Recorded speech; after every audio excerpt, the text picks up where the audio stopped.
Good afternoon, everyone. It's a warm welcome here to Lansdowne Church, and thank you to Lansdowne for hosting us here. Welcome to the YMCA Celebration Day. Thank you all for coming. A special thank you to our dignitaries, to the Mayor of Bournemouth, who was with us a minute ago, you may have seen, and also the Deputy Lord Lieutenant for the country there as well. So thank you for coming, and ladies and gentlemen, welcome for coming to.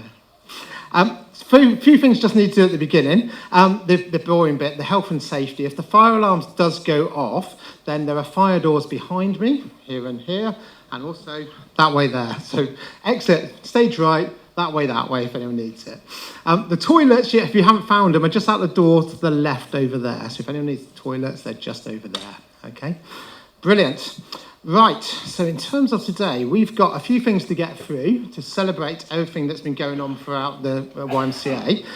We're here this time to look at the impact of the work of the YMCA and all the things that have been going on, and hopefully you get an idea and a flow of all the many things that are happening throughout the YMCA journey. So, let's go for a start. Have any of you used Slido before? If you were here last year, we did a bit of Slido. We're going to start with a bit of interactivity. So you need to get your phones out if you've got them. And if you want to scan that QR code or put in that code, you should be able to get to Slido. We're just going to do a few interactive questions to get you going and thinking. Brilliant. And what we're going to do is there's going to be just a couple of questions. You're just going to type or click the first one.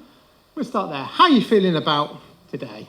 Are you really excited? And give me that emoji. Somewhere in between, or absolutely bored already and you want me to get moving straight away. Where do we start today? How are you feeling? Click on which you think it is. There we go. There's one board. There's always at least one. That's Martin, wasn't it? What's gone down? Just give you a minute or two. Hopefully everyone's managing to click on too. Brilliant. 39, they're still going up. We'll just give it another minute. 40s. How many people are happy? Yeah, it's good. Happy, cheery face is always good. Okay, 42, done it. Perfect. Okay, so the next question is this. How would you describe how you feel about working for or supporting the work of the YMCA? You can type in a word or two into your thing there. How do you feel about working for the YMCA? Or how do you feel knowing about the YMCA and supporting the YMCA? Just a word or two. How does that make you feel? Just put a few in there.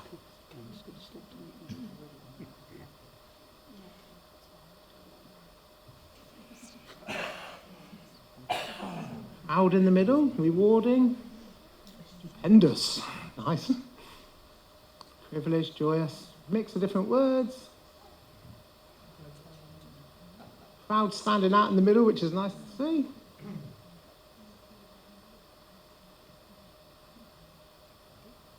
One more thing. 100% committed. Oh, we've got a nice smiley face as well. Brilliant. Okay, I'm going to ask you a similar question at the end today. So making you pay attention, have you learned something and how do you feel by the end? Having seen everything that we do, it'd be interesting to have a little review and see if that makes any difference to things as well. But it's some nice words in there. Let's move on. Oop. And we're going to there. So I'm going to invite Gareth to come up on the stage next. Gareth, our CEO, is going to join us on stage. I was going to say, join you on stage. Did you want to? I don't know. What are we doing? Thank you all for coming. It's a real privilege to be stood with you guys today. And for me, we don't get together. And so once a year, like last year and this year, we actually get to come together as one big team, as opposed to in your own teams, in your own different departments. When I was leading churches, I got to speak to everybody once a week.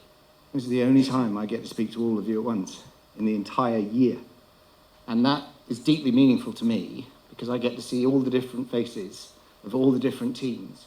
And at the same time, I get to think about what we all do together as one team and the difference that we make in this community. We were trying to do the numbers the other day, and we figured out that we probably impact 20,000 people a year within VCP as a team. That's about 5% of the population of VCP.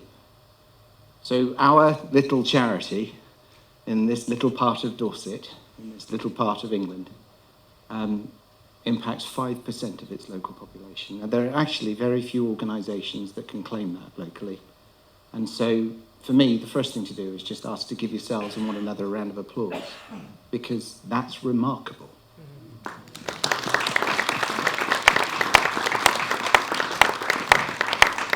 So I was told by the team that I've got 40 minutes, is that right? Let me tell you a little story. In 2007, I was running a youth work in a church, and one of the young people made quite an impression on me, both physically or otherwise. She had significant mental health problems and was struggling with self-harm and suicide. And we ran quite an open youth work. She used to come along regularly. And she was very self-deprecating, would often come with signs of self-harm and sometimes even harm herself while she was with us. And it took a long time for us to work with her to get her to the point where she understood that she was loved and she began to trust again. And I remember one evening, and this is what I mean by she left quite an impression, her holding a massive old Toblerone bar. Do you know the Toblerones? Back before the days when they halved the size of them by making the distance between the two things larger, right? Back when they were actually heavier Toblerone bars than the proper ones. And she came up to me and she started smashing me over the shoulder with this great big Toblerone bar. And it wasn't breaking. And so it was this side, and it was leaving quite a significant mark. And she kept saying, "I hate you." And of course, that's not what she meant, but it's what she was saying. And so, anyway, once she'd settled down, and I got a chance to just talk to her, she said, "I hate you." I said, "Why do you hate me?" And she said, "I hate you because I can't kill myself. Because of you, somebody will miss me when I'm gone." And I look back at that time and I think to myself, made a difference there. Because I was there. Because I was present. Because I was consistent. Because I wouldn't stop believing in her potential, and because I kept showing up, she couldn't end her life in her rationalization because somebody would miss her when she's gone. And she tried to push everybody away, and the reason she was smashing me over the shoulder with the Toblerone bar was in the hope that I would turn around and reject her and tell her to go away, and now nobody would miss me if I kill myself. And those decisions that we make to put up with the hit sometimes, to stay consistent with the care, is what makes the small and yet the huge difference in the lives of people around us. Now, you guys are working in various departments in various areas, and it would be amiss of me standing in a church if I didn't mention the Bible. There's a great section of the Bible written by a doctor, Luke 10, and he wrote the story of an exchange between Jesus and some teachers of the law. They were people that tried to prove a point all the time with their logic and reason. And they turned around to Jesus one day and they said, who should we love? Who should we care for? Who should we be kind to? Because you've been telling us to love people, but who should we love? And so Jesus told them the story of the Good Samaritan. Now, you will have heard of the Samaritans, and so you'll know a little bit of the story of the Good Samaritan. The Good Samaritan is the story of a man that gets robbed on the road to Jericho. And he gets cast aside, and he's bruised and beaten and bleeding. And he needs help. And there's three people that walk along. The first two people are people that are religious. They're involved in the religion of the day. And they see this man on the other side of the street there, and he's in a difficult way, but they're busy. One of them's got his responsibilities. One of them's got to do his things. And so they don't cross the street, but they walk on the other side of the road, and they go past quickly. And the thought going through their heads is, what will happen to me if I stop? What will happen to my responsibilities if I stop? And then the last man to walk along is a Samaritan. Now, the Samaritans to the Jewish people were known as the scourge. That was a slang word that was used against the Samaritans. They were considered filthy. Mudbloods would probably be the right word to use if you're a Harry Potter fan. And so nobody would expect a Samaritan to help a Jew. And yet the Samaritan crossed the road. And in this little section of Luke's writing, you have over 20 verbs to express love. It was all about not sentiment, not feeling, but practical, getting on with it, hands dirty, knees to the ground, sacrificial. How can I help this man? Martin Luther King said it this way in one of his famous sermons. He says, the other two asked the question, what will happen to me if I help? And he said, but the Samaritan asked, what will happen to him if I don't? Somebody has to make a difference. So because of the Samaritan in Jesus' story, that man was loved. And he was rescued, and his life was transformed. In the same way that that student, that young person said, because of you, Gareth, I couldn't end my life. It made me think of a simple thought, and I will close with this, because I'm supposed to speak for a very short period of time. A simple thought. Because of you, there are children in this town that are safe. Because of you, there are young people in this town who are alive today. Because of you, there are people who have a home over their head and a safe place to stay. Because of you, addicts are free. Because of you, people of mental health crisis have got their lives back together. Because of you, people who had lost themselves find inner peace. Because of you, people who were lost spiritually have found a home. Because of you, people have reached personal fitness goals. Because of you, 1,000 children a year learn to swim. Because of you, 5,000 people have affordable fitness. Because of you, lives around you have been transformed. Because of you, children are learning before they hit school age. Because of you. Because of the people around you.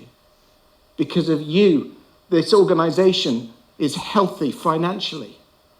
Because of you, this organization has safe places which are cared for and the electrical systems are reliable. Because of you, our health and safety standards are high enough that if we know the alarm goes off, we know people are going to be able to get out safe. Because of you, the stairwells are clean. Because of you, the floors are kept. Because of you, the ceilings are not going to fall in on people's heads. Because of you, when somebody walks into a room when they've been sleeping on the street, it's painted and it's tidy and it smells good. Because of you, needs are met. Because of you, hopes are realized. Because of you, people start to dream again. Because of you. Thank you.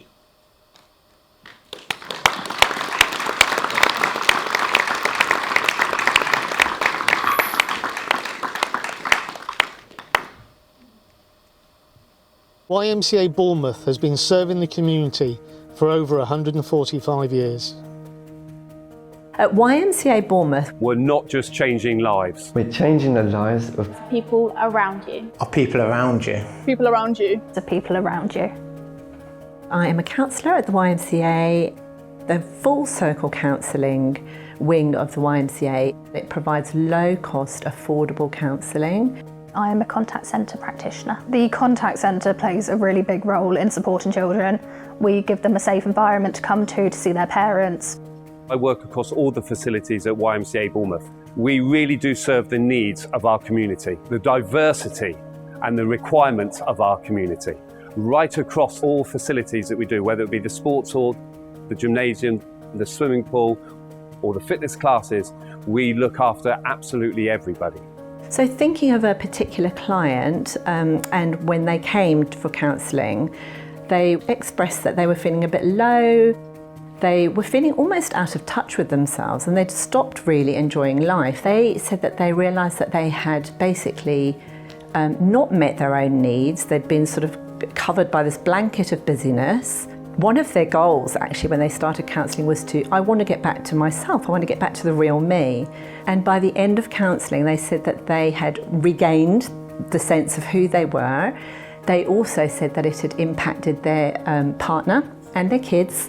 And they said if they had actually known that, they would have come for counselling far, far sooner. The children, when they first come in, can be very unsettled. It's a new environment, it's a new space, it's just strange, which as a child, anything that's strange, you're never really sure of. When we watch the families go from supervised contact all the way up to community contact and even further with handover and with not needing our centre anymore, it is one of the best feelings that you can get. I've got a history with the YMCA. I used to live in the hostel from 2016 up until, I'd say, 2020. I was there for 4.5 years. Without the hostel, I wouldn't be where I am today. It's one of the biggest impacts on my life that has ever happened. One example of how we've really benefited somebody's life is in one of our current young leaders. He came to us as a young person, had caused quite a lot of trouble in the local area. He joined the club, went through his years, and as he's got older, he's decided to become a young leader, and he wants to give back to society now as well. And now he's gone on to be learning how to be a youth worker, and he wants to give back everything that he's doing. I see people every day walk out as a better version of themselves and with a smile. When I see staff that are continually, passionately driven every single day to deliver their services and our facilities at the Junction and at YMCA Bournemouth, that's what I'm proud to be part of. Being a swim teacher, it's incredibly rewarding to see how the students are just learning their water safety skills, like the flotation and things like that. I love to see them gain their confidence. It gives them a sense that I've helped that child, given them that opportunity to feel free in the water. For me, the most rewarding thing working here is getting a sense of proudness to work for a charity, to see what we do for other communities, to see the less fortunate to use our facilities, it brings a smile to my face. The YMCA began in 1844. It came on the back end of what's known as the age of the do-gooders in the UK, which is when people were looking to see how they could improve culture and society and make the environment and the communities that people were living a better place. The building that I'm standing in right now was built at the same year as the Empire State Building was built, 1931. And from that point on, this building has been a refuge for people who have found themselves in difficult times, need places to stay. And in the 1830s, that was just young men that needed somewhere to stay after leaving home. Move forward to now, this building is used to provide homelessness accommodation and to support those that have found themselves in serious crisis and to get them to a place where they're independent and are able to move on with their lives and get their lives back. They basically come to us as young people, settle into the group first of all, and then they learn different skills. We find them opportunities to do training, to support each other as part of that. They run their own workshops as part of that to educate each other. Some of them have really got involved in the magazine that we put together and developing that magazine and actually leading on producing a whole youth-led magazine. We are finding a way to create sustainable income streams so that we can continue to invest in a local community. We've blended a charitable business in order to deal with and pay for some of the social ills in culture and society.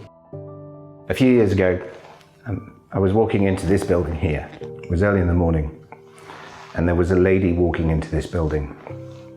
She had been street working, and some of you will know what that means. And she was dragging herself up our stairs. She could barely walk, and somebody had mistreated her that night. And she hauled herself up the stairs to get back to her room. And I thought to myself, that's why we do this. People come to us broken. The YMCA come at that moment, and the person could be in a chaos, and they could be in chaos for a while, and then the staff are maintaining them existing, and then you've got a moment when they begin to trust and begin to believe that you're not against them but for them and making a difference in their life. Because there's enough abuse, and there's enough mistreatment, and there's enough tragedy, and somebody's got to fight the other way. Because people like that lady needed somewhere safe, and she came home that morning and she knew she was safe. Months later, I saw that woman no longer street working, and she was getting her smile back, and she could walk properly again, When you see someone flourish and do really well, you're really pleased and happy, and you feel that you've helped them in some way, make a part of that. This is our world. This world doesn't belong to the evil. It doesn't belong to the abusers.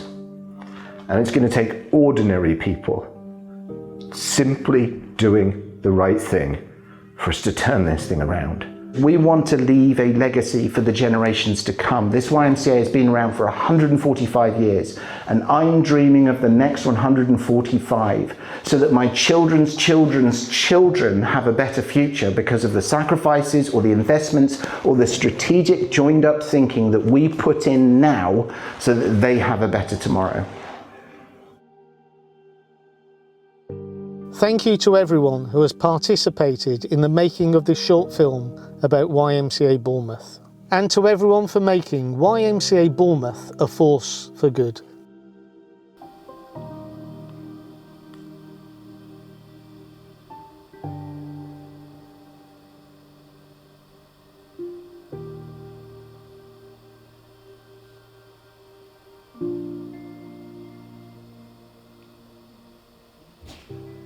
Isn't that amazing?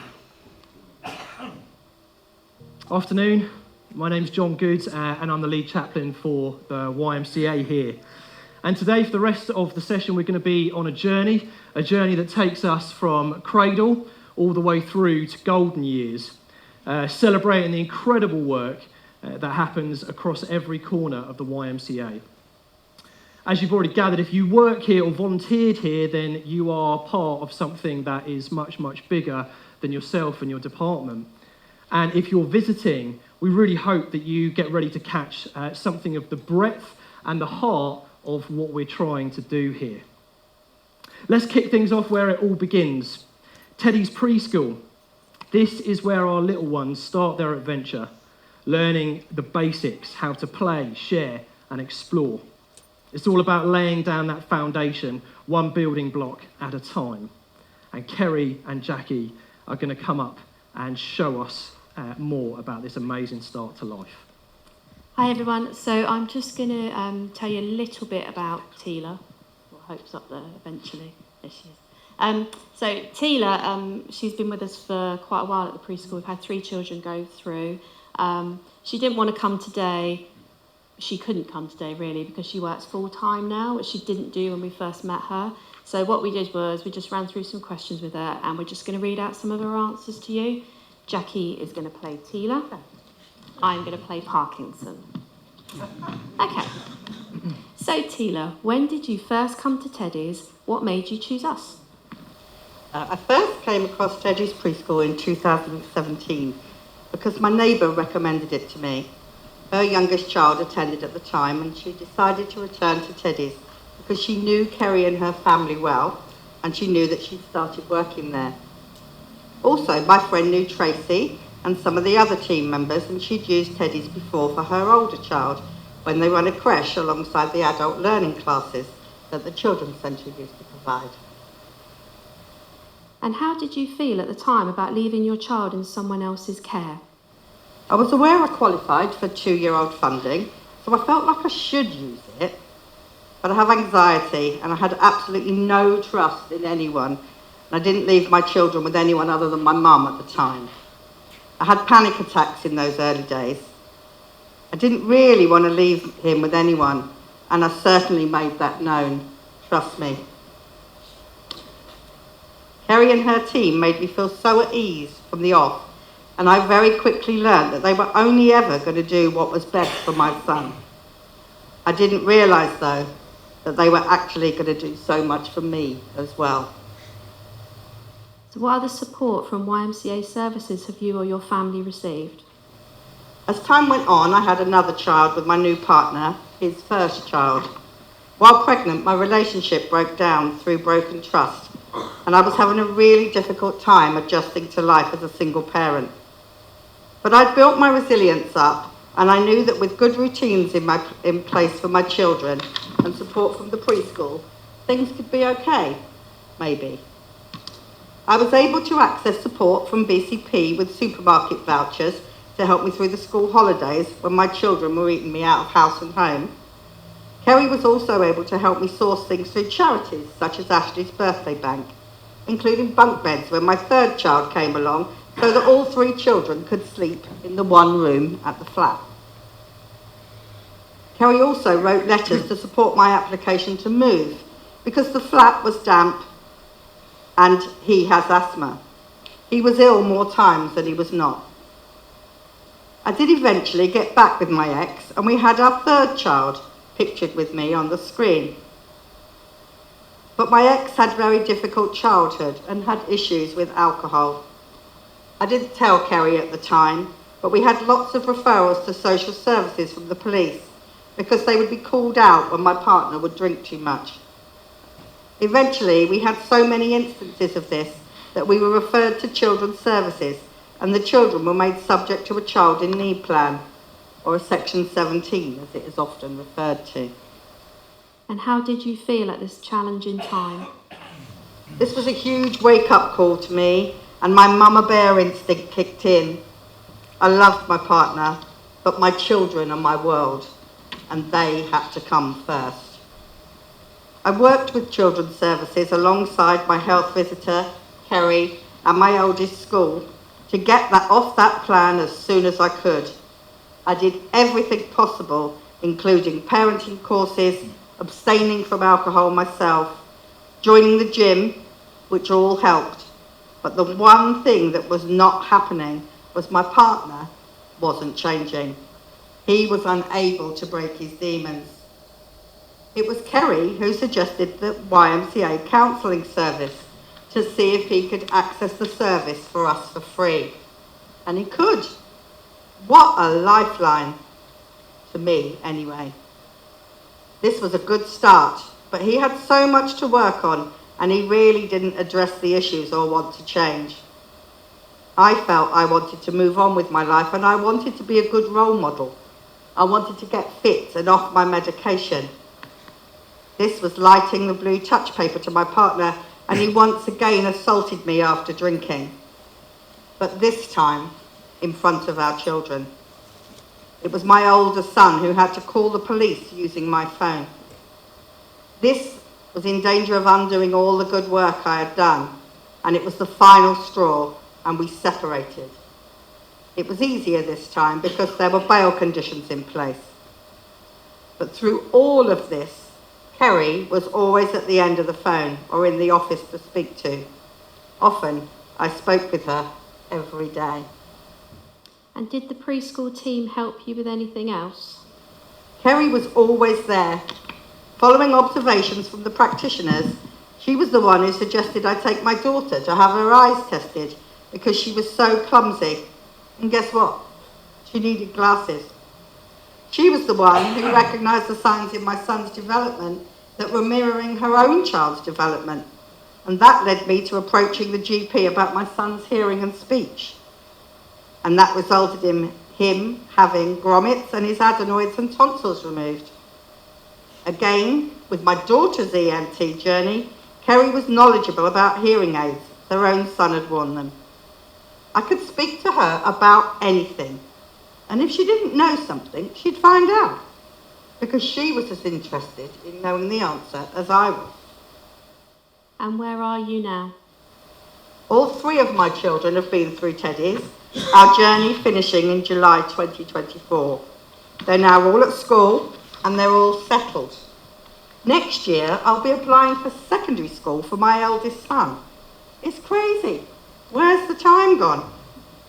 I started working full-time in April 2024 for a health insurance company. Can't tell you how much I love my job. It's brilliant. I'm off my medication for the first time in my adult life. I'm now able to plan for our future and I'm already looking at becoming a supervisor in my workplace. I'm still working on the anxiety that comes with that. I have a new work bestie and I love that she's now a friend for life. I've joined the gym again, which is another thing I do for me. I've been abroad for the first time ever and I'm taking my children next time. Kerry helped with that too. Well, at least the passport application. I feel like I'm getting my life back and that I'm Cllr now, as well as mum. I'm pleased to have been able to help out YMCA when they wanted a parent representative on the Family Hub interviews. I felt my experiences were relevant and my opinions were listened to when appointing the current team. Cllr, would you recommend Teddies to others? 1,000%. In fact, I already have. To many people I know, but in particular a few of my neighbours who have all had children who've gone to Teddies, even though we live a bus ride away. I know that I've spoken about Kerry a lot, but that's because she was my support. The team at Teddies cared for my 3 children and supported their development amazingly. And they're all superstars as well. And if you could say one thing to the Teddies team, what would it be? I would say the Teddies team are amazing at what they do, but particularly Kerry. I could not have had such an amazing journey without her support and guidance in the last 8 years. She is honestly one of a kind.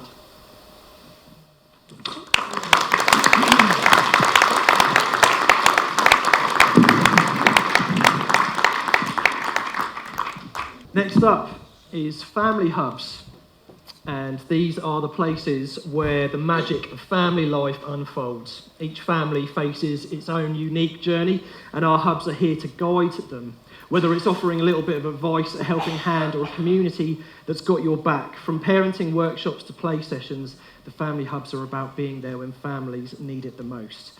We need to clear the stage, and we'll make room for them now. Good afternoon, everyone.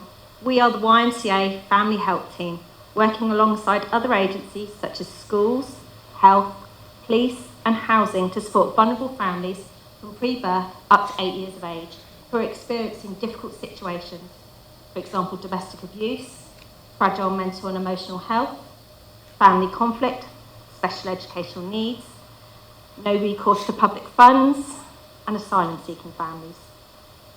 We also facilitate early years groups that contribute to the physical, social and emotional development for children under 5, and more recently have embarked on outreach to hostels, accommodating families, community events and delivering bespoke parenting workshops in schools. Let me introduce you to Mahari, who was 7 years old when we met him.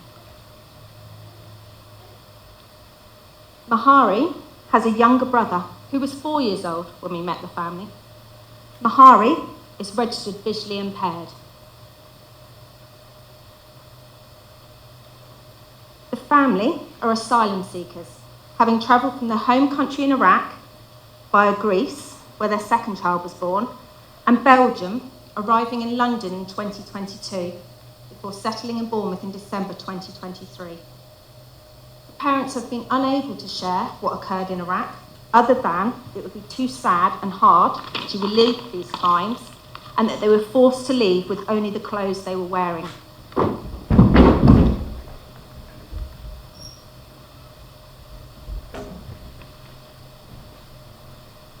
Mahari was 2.5 when this life-changing event happened.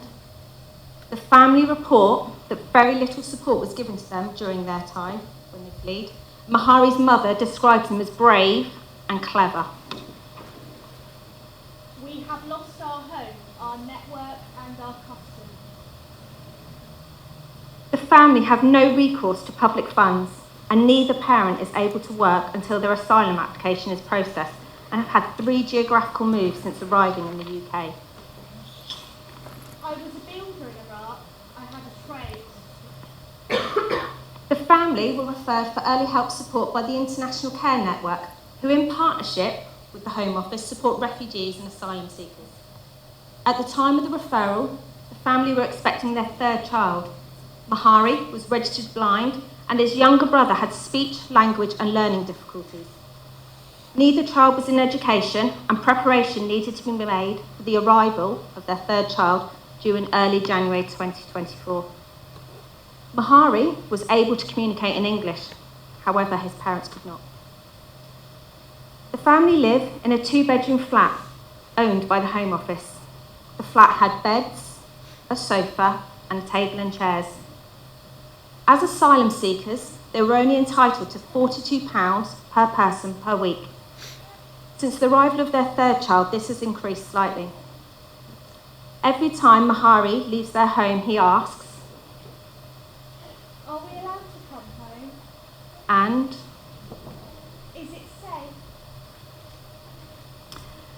we sourced furniture, household items, clothing and equipment to support the arrival of a new baby. The family were given information about Kurdish community links in the area and provided information about YMCA's early years activities.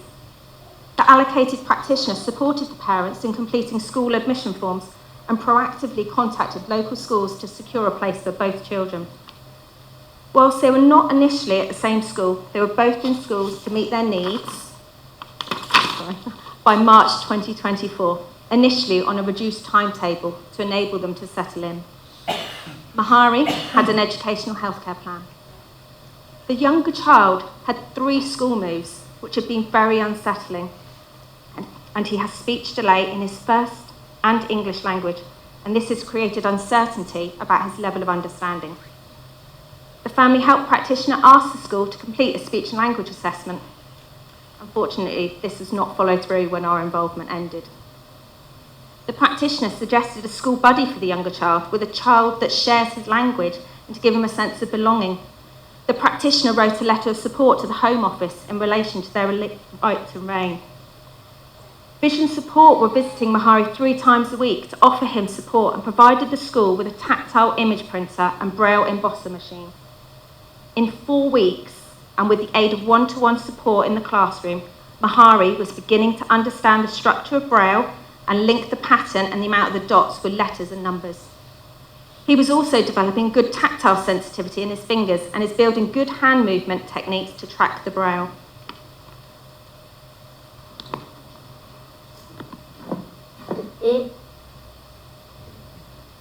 Good.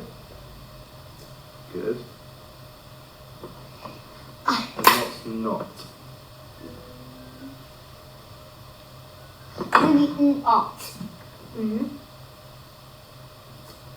Do you need the O? No. What do you need? There we go. And then a space. Wait. Yeah? Mum did not. How did you go?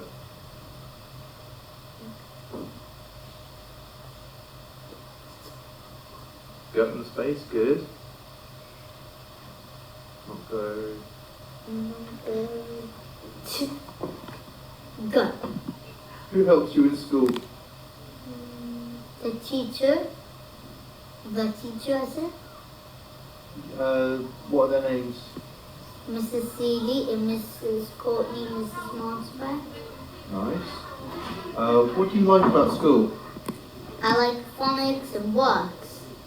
I like phonics and maths and reading monsters.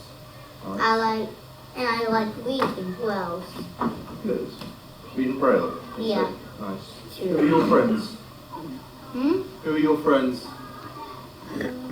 Kia and Sam Daniels and Leon and so Nice.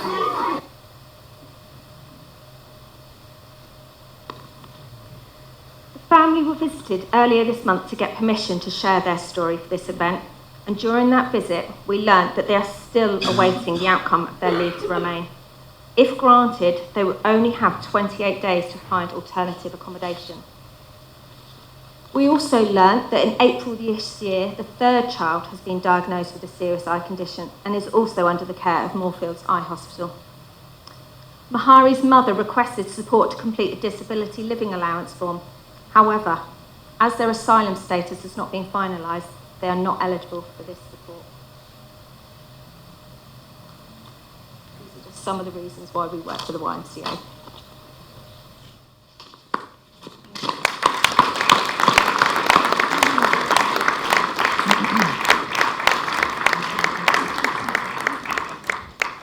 Thank you so much, you guys. Now we hit that wild and wonderful part of the journey, youth. It's all about discovering who we are, finding our way, and taking on life's challenges. And at the Y, young people step up, take charge, and create something meaningful for themselves. Today we'll hear from Dennis, Ray, Hayden, and Todd, and they've each experienced their own journeys of growth here at the YMCA. 2 of them are going to tell you some stories, while the other 2 will test your knowledge in the middle with a fun quiz. Thanks, guys. Hi. Oh, bit loud. Hi there, I'm Dennis. I'm 19. I've lived in Townsend all my life, and I've been going to the youth club since I was about 4. Chris says about 3. Probably not. Back then, Terry Husher was my youth worker, and everything was run under Bournemouth Youth Services. I kept on coming back every day, and at the age of 13, I started volunteering for the Younger Project, which was 5 to 18, along with the 8 to 13-year-olds. During the EVS and EYS project, I took part in volunteering programs at the Townsend with Angela, where I met many other European volunteers.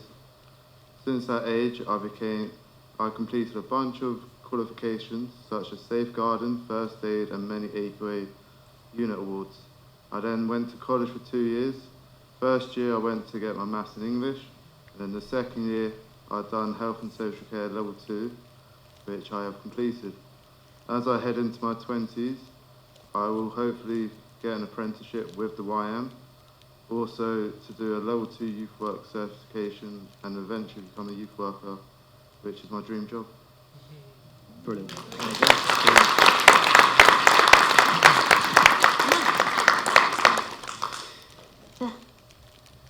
Everything real hard. So we are representing Transport. I'm Ray, and that's Todd. We are a youth action project dedicated to raising awareness of disabilities and special educational needs within young people from 11 to 25. And we host sessions on Tuesdays and Wednesdays so that young people can have a safe space to start socialising with one another, to find out more about themselves, about other people, and in a safe environment that everybody can grow up together throughout, after their school, after college, after whatever workspace they've seemed to have gotten themselves into. And we've seen people transform immensely, even in short periods of time. We've, at the start of last year, I believe, we had a young person come in. They would wear a mask, and they would not talk. They were, for all intents and purposes, mute. They weren't comfortable enough to do it. They had a little tablet, and they had gestures. Over that time, though, and after interacting more, getting comfortable with people, and a little bit of social prodding of, how was your day?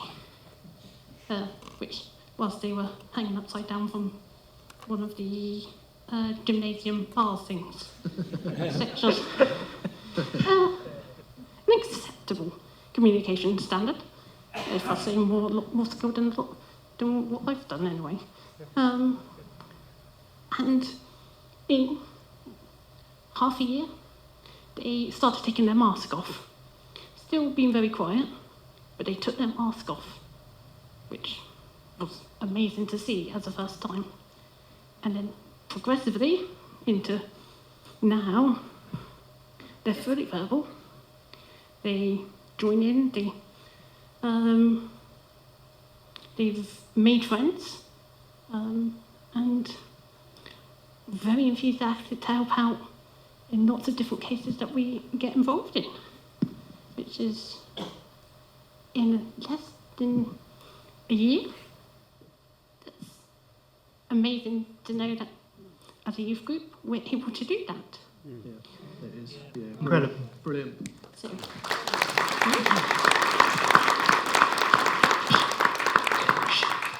what do you think about interrogating them now? Okay. Do you want me to do that? Yeah, just very briefly, you might have noticed I'm not Hayden. Hayden couldn't be here, unfortunately, so I'm stepping into the quiz as well. Okay. I'll echo what Ray said very briefly, that the growth and confidence of young people is absolutely amazing. To see people who start out sitting in the corner and not doing much to joining in activities and making friends is really amazing. And can I say what we're doing next? Oh, well, we're going to have a bit of a game, a bit of a quiz to test Really the hope it works. statistics that have been circulated around and, well, I can hear the music, that's working at least. We've got a screen. That looks like a moderately safe tidal pool. So again, what are we all about? You should have some big colourful shaped buttons on your device thingies. And you put them, preferably your fingers, but those are accepted. And it should confirm your answer. You've also got 20 seconds to do each of these questions. Hope that's not too fast. Ooh, and I can't actually see the number from here, but a good majority of people got that right. That was amazing. Yep. 35 people got that right. Yay! They do get more difficult, though. But you always have 4 options. Amelia took an early lead, good. How many years has the Chatterbox project been running for? Been around for a fair while, but how long is defined as a fair while? I appreciate whoever put one of our very early logos on it there. Can't take credit, but that was really good. I think we might lose some people here. Ooh. I don't think we did. But the majority of people got that, that's good. Oh, wow. Could do some googly eyes on these microphones. That'd be marvellous. Oh. 40 places. Marvellous. Which of the following has chatterboxes not done this year? We've done 3 of them, we haven't done one of them. Which have we not done?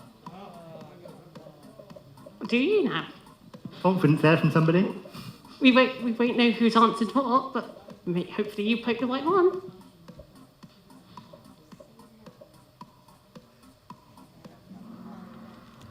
Ooh, that one's split opinion a little bit. We haven't yet done a fundraising run, thankfully. I don't think many of us could keep up at all. Oh, that's shaking the leaderboard up a bit.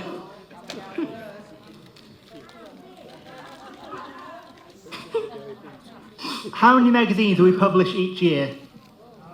And this is Ray's amazing work. Well, it's not just me. You've got to collaborate with all the other young people. It's not my magazine. But you take the lead and you do a great job of it. Hooray! Hooray!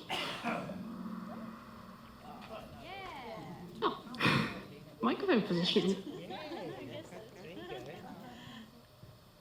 Woo! 12. That would be an immense challenge. It would be, wouldn't it? 4's hard enough. It is, actually, yes. I'd be open up for 12 if I had about 20 of me. That'd be marvellous. Next one. How many people took part in the Chatterbox activities this year? So how many people do we interact with total?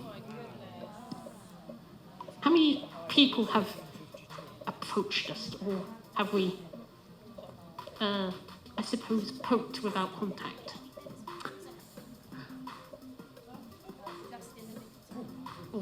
Or put sort of sprinkles on. Ooh. It was 1,352. People go from... I'm amazed at whoever was counting that. Somebody's been very clever. Stuck between those 2. I wonder if that's an overestimate, an exact, or an underestimate. He came out of nowhere. Ooh. Oh, Chris is taking the lead. So, what's the Chatterbox's strapline? A bit like our slogan. Or multi-letter inspiration thing? Summarizer?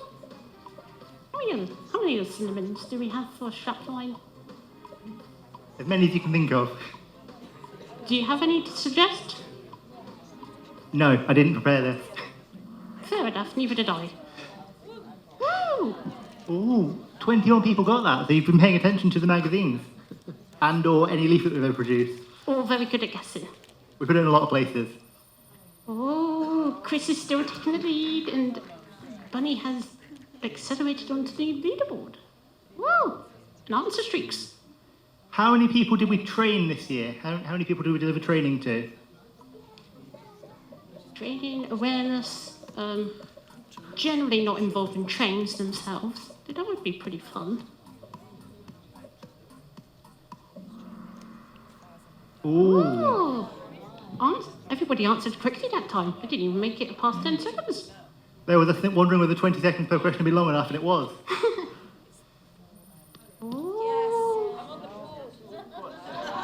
Still Chris in the lead then. Can anybody else make it onto the board? In this last question, how many other organisations have we collaborated with this year so far? I'm sure we'll interact with a few more by year's end. I think we've got that on schedule. I think we definitely have that on schedule. Woo! Yay! 61 for now. Ooh. So now we see the final leaderboard. Let's see who's been thrown onto these pits. In third place, JC. In second place, SH. And in first place, with hilarious Chris. Whichever Chris that is, it's multiple around here. So, don't know which one, but it's one of them. Maybe you can find them. Ooh. Contact. So then, I presume I take it off for you. You've now got the stage. Okay, thanks for that, Ray. Oh, you've also got 2 chairs if you want to share them. I may as well sit down. One for each deck. Have fun. I prepared some notes, 1 second. I put good evening for some reason. Good afternoon, everybody. I'm Todd. I've met some of you before. I've seen plenty of new faces in this audience as well, though, so good to see everyone. Glenn, who sadly can't be here, has asked me to share a bit about my journey with the YMCA. So I first joined the Home Ed project in Fusion in either 2016 and 2017. I'm not entirely sure of that. And then did various things in Fusion, and then led on to Chatterboxes, which Ray's told you all about. Do you want to share a bit more about Chatterboxes or not? This is Chatterbox time. Huh? This is all about Chatterboxes. Do you want to talk about that, or shall I carry on? You carry on. Okay, so yeah, we support young people from 11 to 25 across Bournemouth, Poole and Dorset, building skills, building confidence, doing various different activities, like anything from cooking to camping to, what else do we do? Music. We're doing a bit of music. I think we're gearing up our music room a bit. We've done several parachute games. Visiting fire stations has definitely been one of them. Yeah, I'll carry on then. So we're also involved in the AQA Unit Award accreditation scheme to give accredited qualifications to young people who might have struggled in education. And sort of as part of that scheme, I've done a fair few qualifications in different aspects of youth work, and that's now led on to a formal level 2 youth work course that I've recently started. And that's an opportunity that I wouldn't have had without the project and without Glenn's support. That's really, really helpful. In terms of just a couple of highlights, obviously I'm public speaking. I wouldn't be doing that without the project.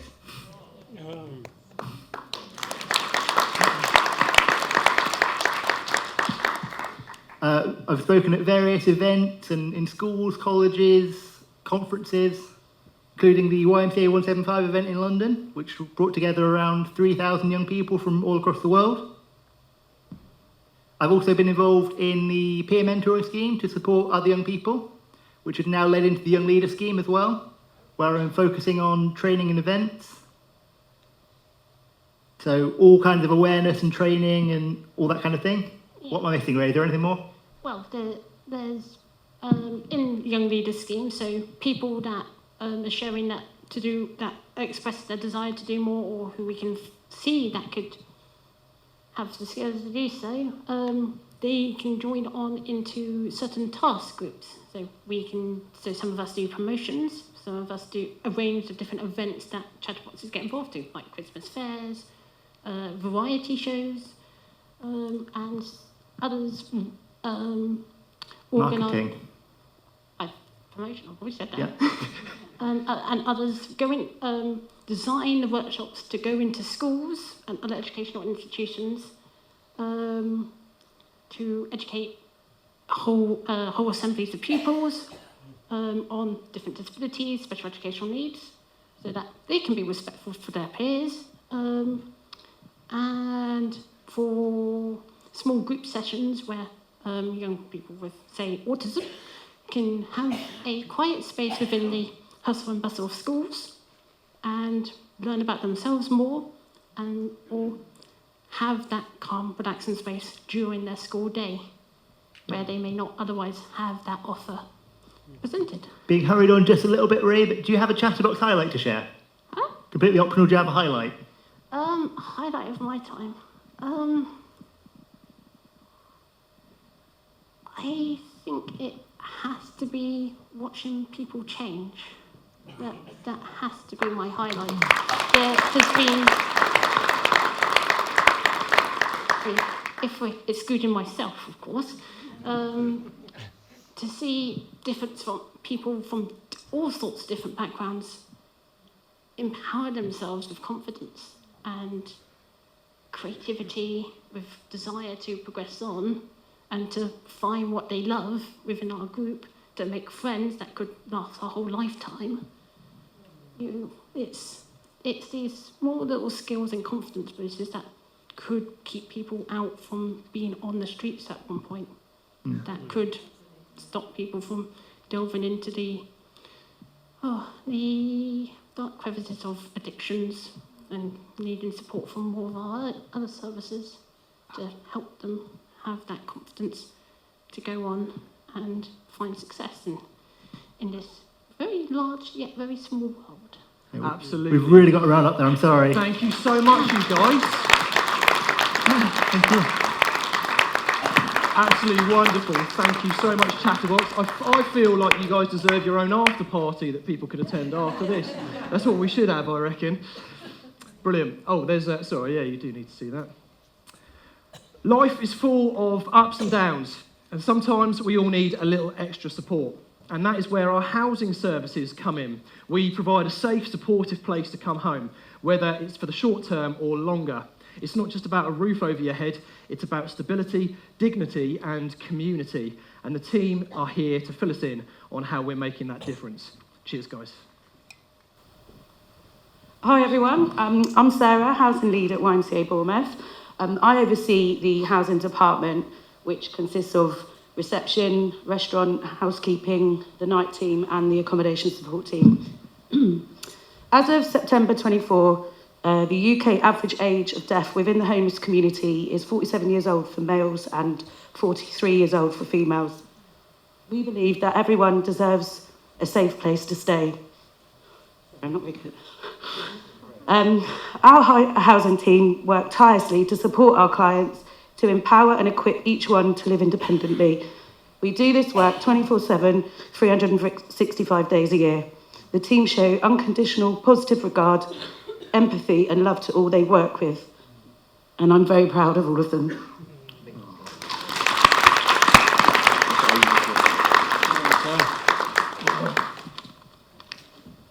Right. Hello everyone. Can you hear me? Yeah. Right, so 12 months on, we have a new government, a new Prime Minister, and a new approach to tackle homelessness. Labour's manifesto has broadened the scope of homelessness policies to include all types, not just rough sleeping. I did invite Sir Keir Starmer, our new PM, because we all know how much he likes a free ticket. Thank you. Prince William launched Homewards in BCP, a 5-year programme which aims to demonstrate that homelessness can be ended. Homewards will give our region new space, tools and relationships to showcase what can be achieved through a collective effort focused on preventing and ending homelessness. What this demonstrates to me, as someone who works with homeless people every day, is that there is a massive disconnect and misunderstanding of the current housing situation. This lack of understanding is prevalent when it comes to helping the residents of the YMCA hostel. There is prejudice, stigma, discrimination. There are stereotypes and judgment. This is dehumanisation, and this is unfortunately the reality of the obstacles we face every day. Working in supported housing can be challenging at the best of times, but I'm fortunate to be able to work with people who are selfless. We support not only the clients of the YMCA, but we support each other. Last December, I lost my father, and Paul came to my father's funeral, which is a beautiful example of the selfless lengths that staff go to for each other. I can say that both Paul and Sarah have motivated me and inspired me to become a better person. So, Thank you. Support can take many forms, whether it's offering a listening ear or helping with benefit claims. It can be having a conversation or taking someone out for a coffee. It is being able to show people that their voice can and will be heard. It is being able to show we care and that society does have a place for them despite the things they may have already been through. Working at the YMCA has opened my eyes to what happens in a world so very different to the one that I live in. But this has also opened my heart to the beautiful personalities we have living at the hostel. Every day is a learning day at the YMCA, and I personally have already learnt a lot from our clients, and the relationships we form are like a bond. And sometimes that's not an easy position to be in.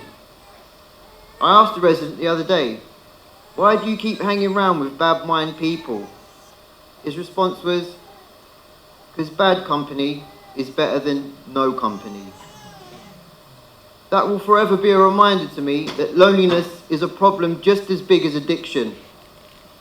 And to counter this, in the past year, we've had football Fridays, bingo nights, yoga, art classes, trips to Sandy Home. We have partnerships with Vita Nova, Helpful Hounds, We Are With You, the Health Bus, and BCP. And these offer incomparable, insurmountable, and unmatched resources for our residents. We don't just signpost people in the right direction, we are alongside them on their journey into recovery. We're helping them into moving into independent living. We don't just work with people who are homeless, we work with artists, writers, singers, musicians, labourers, builders, cleaners, and electricians. And I'd like to show you a short video that will hopefully bring some relevance to the things I've just talked about. Thank you.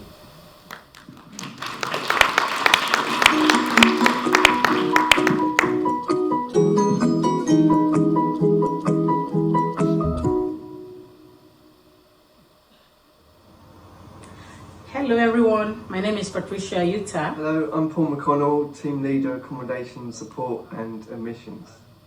My name is Richard Kirby, I'm a support worker at the YMCA. Hi, I'm Becky, I'm a support worker at Bournemouth YMCA. As a Christian, I pray for these individuals every day, believing that all hope is not lost, that there is going to be a better life again for them. Years I was homeless. I know how that feels, and I just thought that I could give back and help. Something simple like washing up can really make someone's day. Even making them smile or helping them with something really small can make their entire month. And it's stuff like that I didn't really appreciate before I got to this role. 312, there you go. My name's Gary Paul. I've been at YMCA Bournemouth for 5 years. They offer a safe and a comfortable environment, and they have literally saved my life on more than one occasion. Been good through bad times, big hospitals and that, and as I say, the staff and I have been good with that, been supportive. The YMCA has supported me throughout the whole way. YMCA is a very, very nice place. Lovely staff, caring staff, and lovely people that live there. Safe. It's almost safe to live off the streets. Hard to use. I've been clean for like 5 days, so yeah, I'm doing alright.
Yes, so my name's Carrie and I am one of the team leaders at the housing department.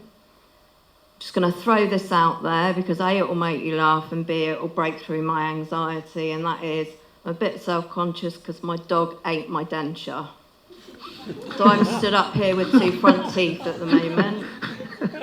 Anyhow, so I've written a poem, and this poem is based on my own personal experience, and it will then lead into our next speaker, Dean. It is quite raw. So it's brown in colour, it's powder to touch, it can be smoked and injected and snorted as such. It will make you feel sleepy and slurry and slow, and it's not really picky who gives it a go. It's illegal, but if you try it, you'll find a new friend, and it should always be with you until the bitterest end. Although it's your friend, it will take all that it can, your life, your money, your family, your friends. You'll lose yourself, your whole world will it be, for now and forever in your shadow you'll be. It will eat at your body, no weight will you gain, dark eyes and pin pupils, the extent of its drain. Now you live in the shadows, the darkest of nights, ignored and unseen, no one knows who you are. You are now broken and beaten, all covered in scars, both inside and outside, like a fragile piece of glass. If you're lucky, you'll leave it, if help you do find, but it won't let you go easy and it won't be kind. You'll writhe and you'll squirm, you'll sweat and you'll shiver, you'll kick and you'll scream, and it won't let you dream. Awaken in pain, the tears they will flow, as you imagine your life without your friend and your foe. Now it's green in colour, it's liquid to touch, you'll be keen to take it, it won't hurt you quite as much. It can still make you sleepy and slurry and slow, but it will help on your journey, unlike your past foe. It is not illegal, but it does carry risks, but watched and supported, a new life could you know. It will give you a chance to build help and support, whilst you plan out your detox, your treatment, your go. You will function more daily, you will wake without fear, you'll be guided to mix with a group of your peers. They will lend you a hand when life gets you down, they'll walk right beside you, same journey, same plan. It will still make you sick when it's time to withdraw, but unlike your old foe, it won't leave you all alone. You've got all the help now, a plan do you have, a trained team to surround you with guidance and love. A glimmer of hope and a hand to hold, who can now tell what your future may hold? Now behold, you will find all the help you will need as you move to new housing, kept safe will you be.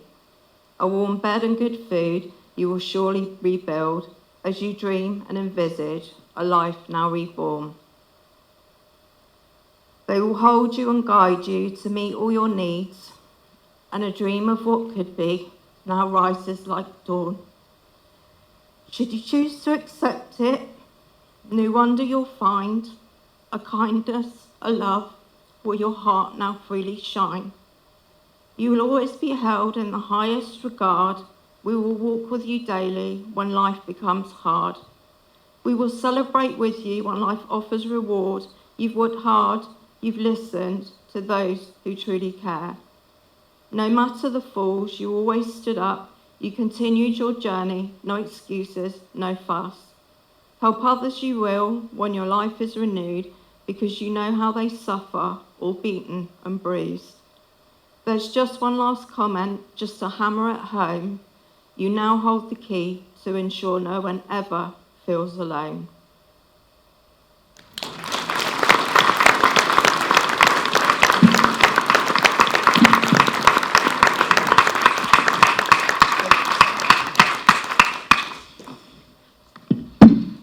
Hi, I'm Dean. I was at the YMCA from 2019 till 2022. At the time, I was in a perpetual state of alcoholism. Things were quite bad, and I was pretty lost. And however, during this time, I would get invitations to join the in-house support programme.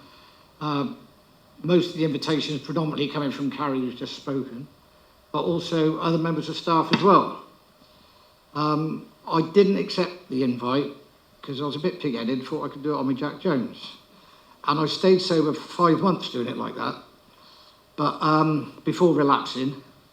And I was, in effect, while I was doing that dry drunk stuff, I was a dry drunk.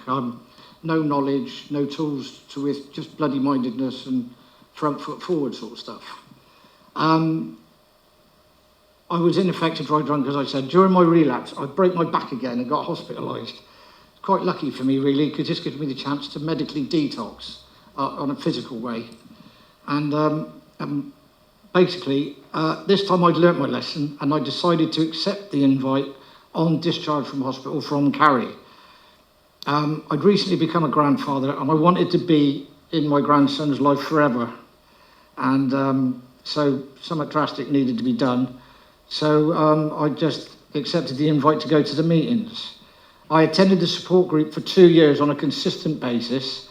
Within the groups I attended, I gained vital knowledge and the tools to cope with the addiction, which was pretty serious.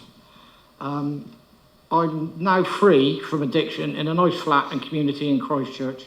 I've been for 5 years. I am eternally grateful to the whole YMCA team for their support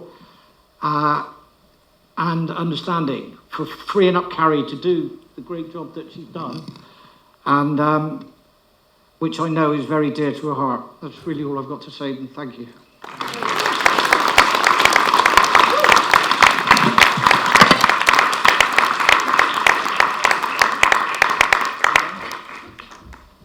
You guys, that is absolutely incredible.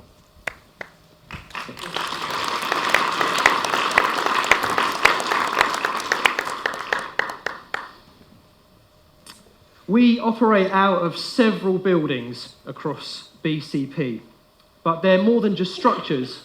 They're the places where lives are getting changed. And all of these structures run smoothly thanks to our building services team. And they work behind the scenes, keeping everything safe and functional. And I just wanted to take a moment to appreciate their work, as you'll see. I've got some messages of gratitude from our staff up on the screen. I should have put some music on because it's going to be like we need a moment of silence to appreciate this. I didn't mean it to feel like that. But just have a look at some of these messages on the screen. They're just brilliant. You guys are absolute legends. Thank you for everything that you do. It's much appreciated. Everybody has got a soul, and so everybody is spiritual. And the YMCA embraces mind, body and spirit. Our chaplaincy is all about providing Christian pastoral care and support to everybody, walking with people through the highs and the lows.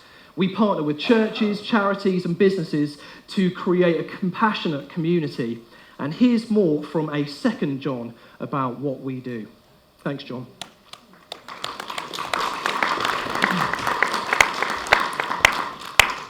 Good afternoon. Lovely to see you. This time last year, I was sat roughly around about where you're sat, Chatterbox guys. That was a fantastic talk, by the way. And no notes.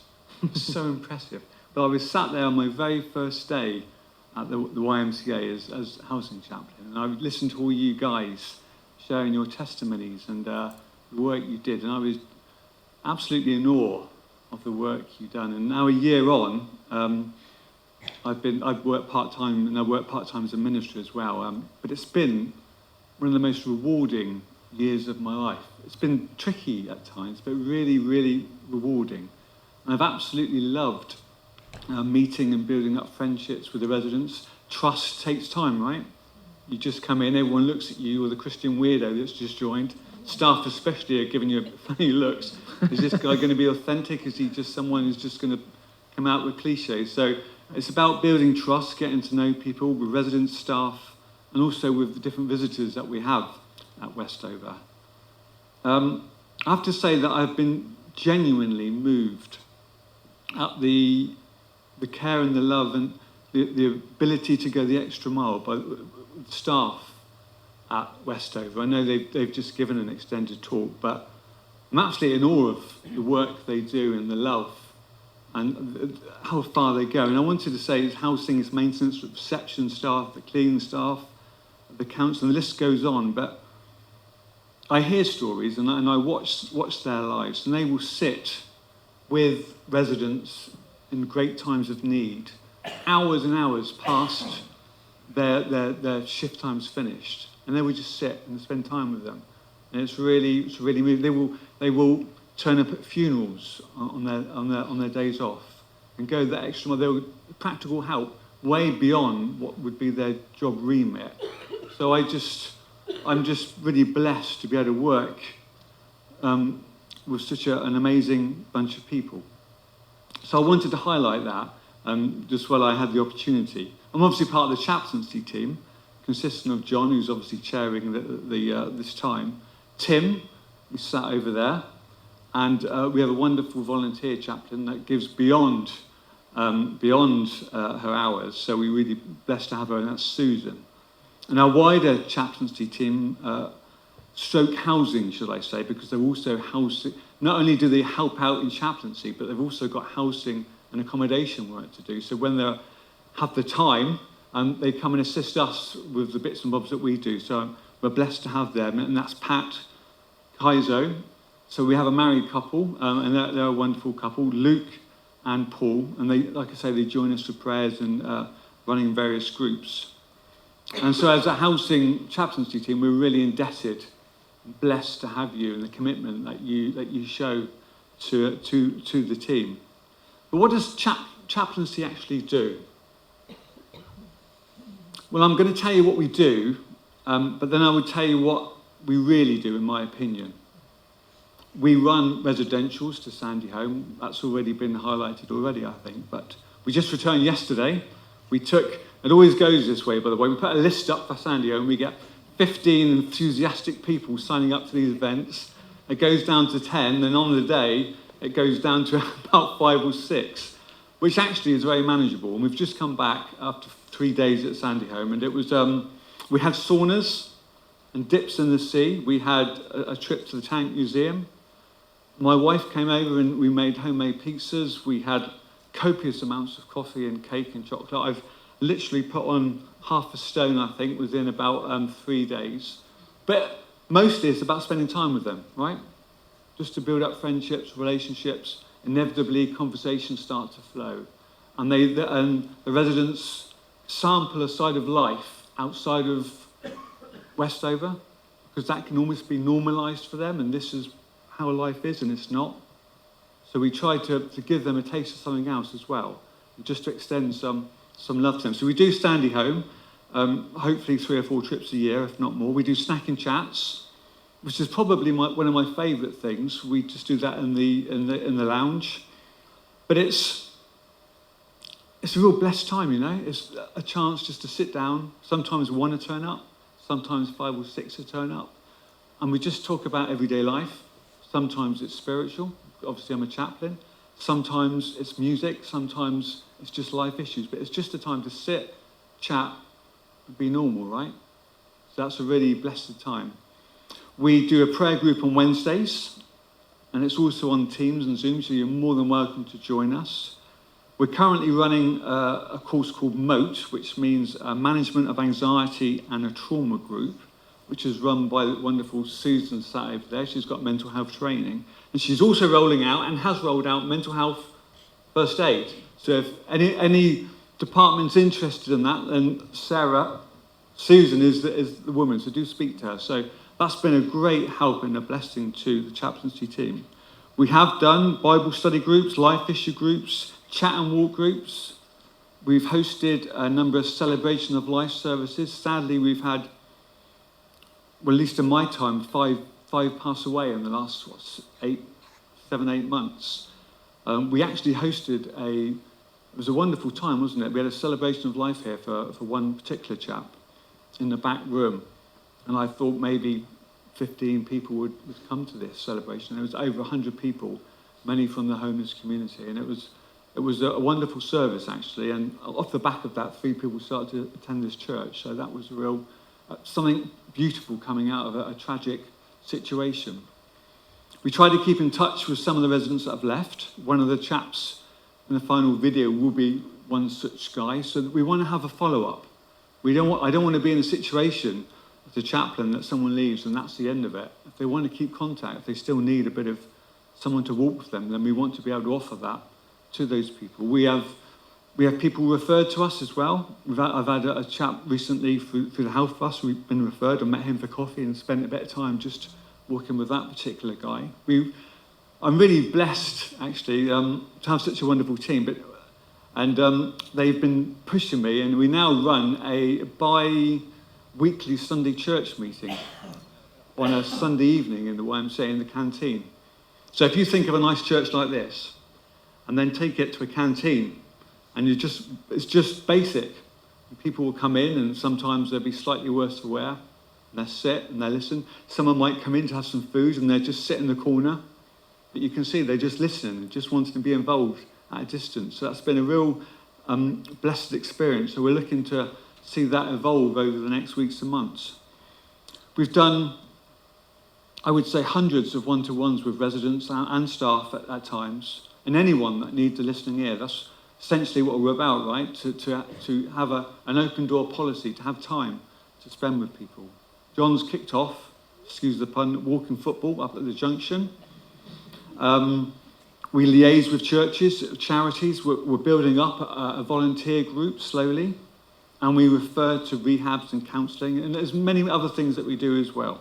This is like my Sunday service, you see. I often get people walking out as I'm preaching, but it's good to feel familiar. Sorry, guys, I didn't mean to embarrass you. Yeah. Bless you.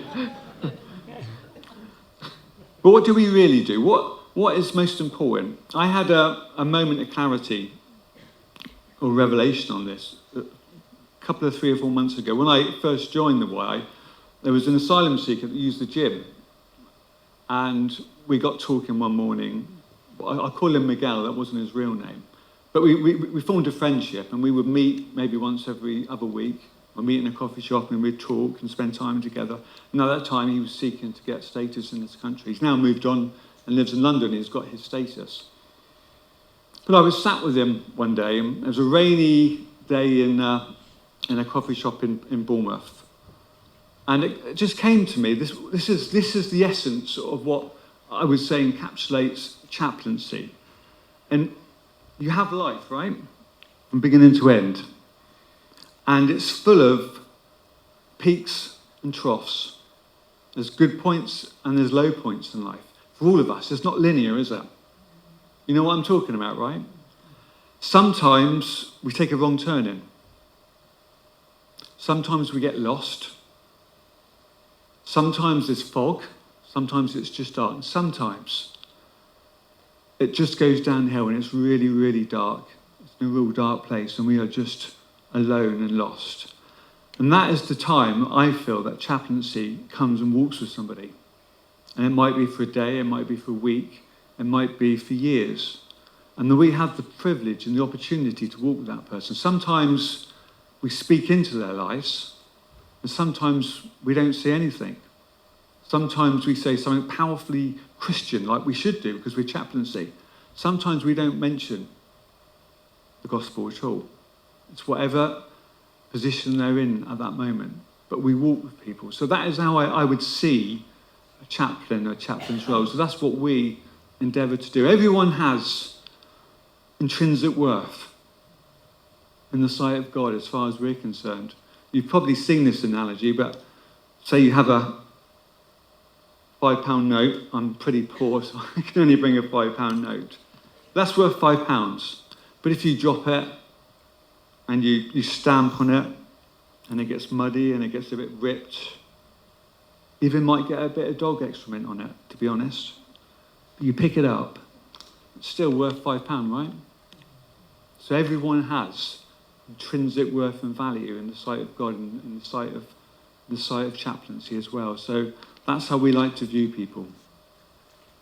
So I would just like to say, really finishing up before there's a short video, thank you so much to the guys that employ us and let us have that time and that privilege of being able to walk with people and to be able to give them time. Because that is an absolute privilege.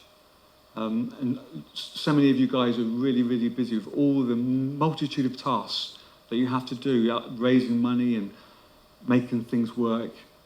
But we have that time and that privilege to be able to walk with people. So thank you for that. And there's a short video, I believe, to finish. Okay. Hi, excuse me for reading from a bit of paper, but I don't want to get too flustered. So, my name's Rachel, and I've lived in the YMCA for 3 years. I think it's vital to have a chaplaincy service in somewhere like this, because there's a lot of people here with mental health issues, addictions, or someone who's just fallen on hard times. Having John around the place, it's just nice to have someone who's a friendly face that you know you can go and talk to if you're just feeling down, just need a chat. And it's someone who genuinely cares and listens to you is really good. He's definitely helped me with a few personal things in my life and pointed me in the right direction. Especially from a Christian aspect as well. I think people are looking for answers, and to have someone to talk to, it can mean the difference between life and death. So I think it's very vital to have a chaplaincy service in somewhere like this. So yeah, I'm very grateful.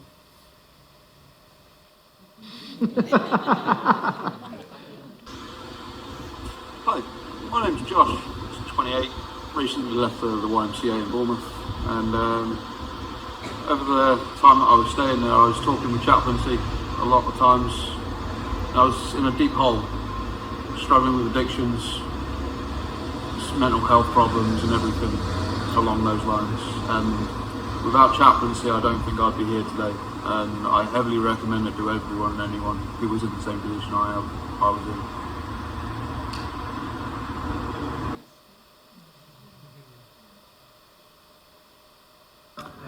Well, hi Craig, I just want to ask you how you found chaplaincy. Has it been a help to you over this last year?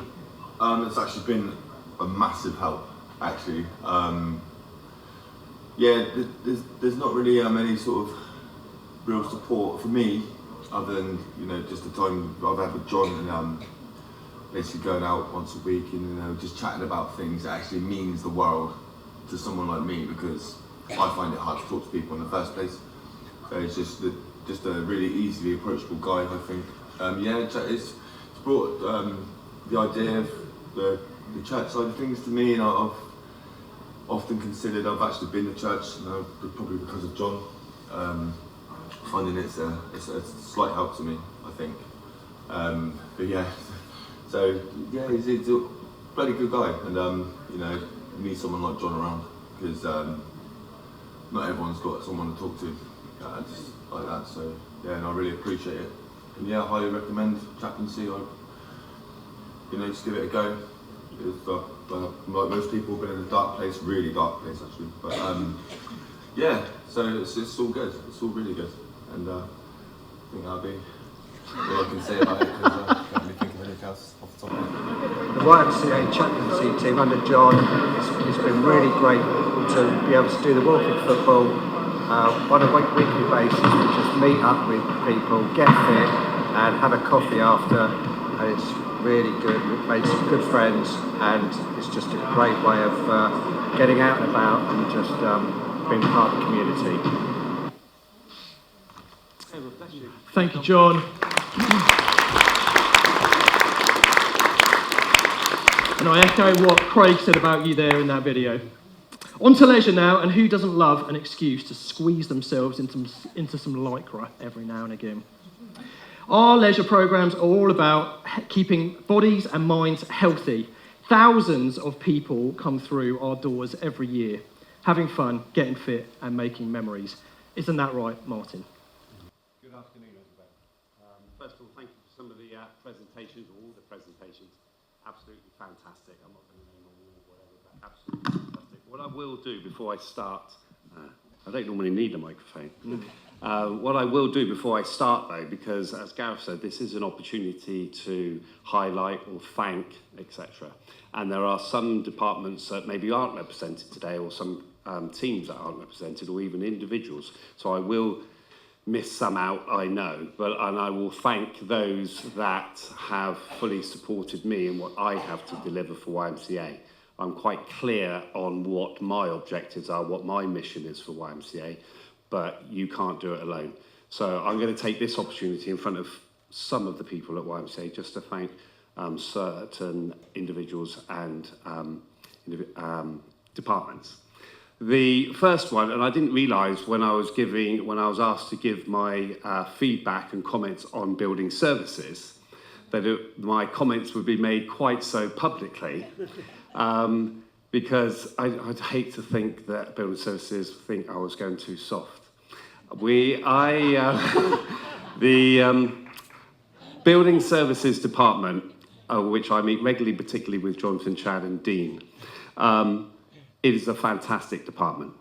It is a fantastic, everyone in YMCA we're just here to try our best. We're just trying to do our best all the time. And building services, whether it be Steve down at Bayside, whether it be obviously Mark, and I'm going to lose people I know, but Mark, whether at Westover Road, etc. But Jonathan and Dean, thank you, and thank you for your departments, because I couldn't do really what I do without that department. So I'd like to thank Building Services Department personally as well for what they do for me. I'd also like to thank the Central Sales, Marketing and Admin Department, which is 2 offices away from mine at the junction. Too close, they would say. But that's Karen and Abigail who work in that department. It's strange when we talk about these big areas and then you realise actually it's only one person or it's only 2 people doing it part-time, etc. But Karen Brixey and Abigail Ensbury, absolutely fantastic. They're backed up with Sophie in that department as well. But I'd like to say thank you for them, because again, that's the marketing, that's almost the unseen stuff, that's the printing, that's the social media, that's absolutely everything. So my thanks to that department as well.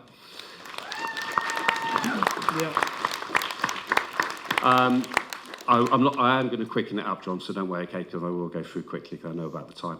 I'd also like to thank, because it is an extremely busy centre, I know the Junction's role as part of YMCA Bournemouth, so I was delighted to know that Rachel Barrett, the head of reception, is here this afternoon. So I'd like to thank Rachel and her team for her constant delivery of great service at the Junction. So thank you for that, Rachel, as well. I could go on to the finance team and someone that I've known for a very long time, and Ronnie's here today, which again I'm very pleased with. So Ronnie, my thanks to you as well, So and your team, fantastic. I know Kate, is Kate still here? No, Kate, no, it's been a fantastic addition to your team as well. So that's really, really pleased to know. So, and my last one that again helps me personally, and I know everyone will. We're all part of it, but it helps me personally. And you don't really have time to say thank you. You're almost like boom, boom, boom, boom, boom, boom. You don't have time to say thank you. But I would like to highlight, and I'm hoping he's still, yes, he is still here, is Stuart. Stuart works for Building Services / caretaking. Stuart is highly flexible, and he just gets on with it. And I think as I'm getting older, I just love people who just get on with it. And Stuart does exactly that.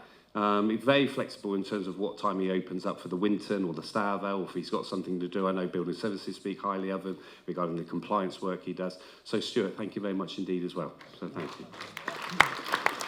I'm just going to flick through these, because obviously last year I delivered all the, talked about all the activities and all the functions and all the facilities that I'm very proud to deliver on behalf of YMCA Bournemouth.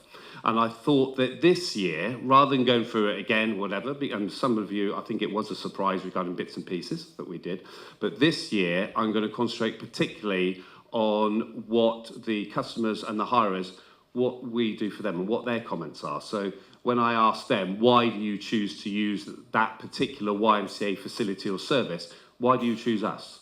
Etc.